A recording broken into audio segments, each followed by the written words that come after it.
So you lived in Madagascar for 1 year, and I understand you had quite an adventure. Yes, I went the summer of 1982-83. I took a sabbatical from the community college here. Let's see. I stayed with a woman who was a teacher of the missionary children, and she'd been there like 22 years. And in this big stone house, and underneath in the walkout basement apartment was a dentist and his wife and 3 little kids.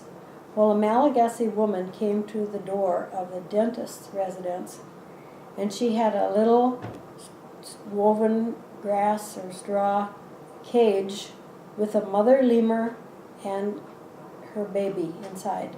There are many kinds of lemurs. This is just a plain brown lemur called a maki.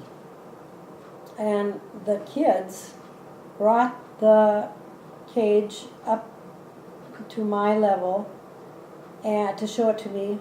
And I love animals, of all insects and reptiles, just all critters. I'm fascinated by them. And to see this lemur up close, instinctively, I reached out, which was a stupid thing to do. I just brought my fingers close to the cage. She reached through and grabbed my pinky and bit it a couple of times and drew blood. And I apologized. Then the baby died by the next morning, and then the mother died. And then it became apparent that I could have rabies. And there was no way to examine the mother's brain to see if she died rabid.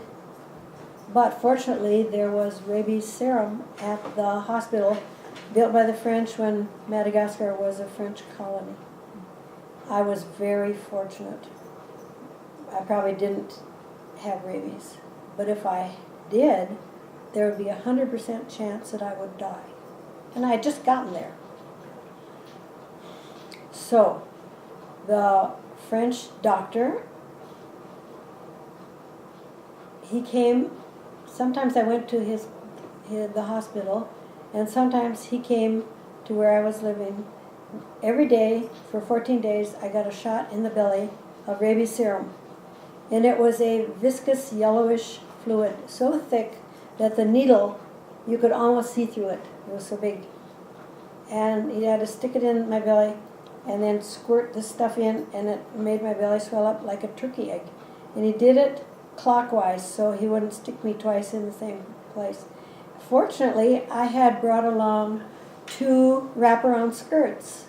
I've never been pregnant, but I did look a little bit pregnant. But I was able to loosen the waist of these, my 2 skirts, and I knew I was not going to die.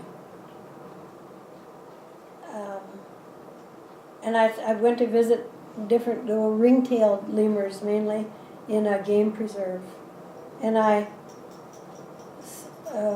was very aware that there were, 13 or so different kinds of lemurs living in my context. I didn't have a chance to see them in the wild, but I've always felt very fortunate that I lived in lemur country, because they don't exist anywhere else except in zoos, just Madagascar. I did go with another missionary couple and their 2 little boys to a game preserve where the ring-tailed lemurs were very prolific, and they would come up to us if we had bananas, and so we could just break off bits of banana and they would take it and eat it like monkeys do. It was just the cutest thing. It's the end of that story.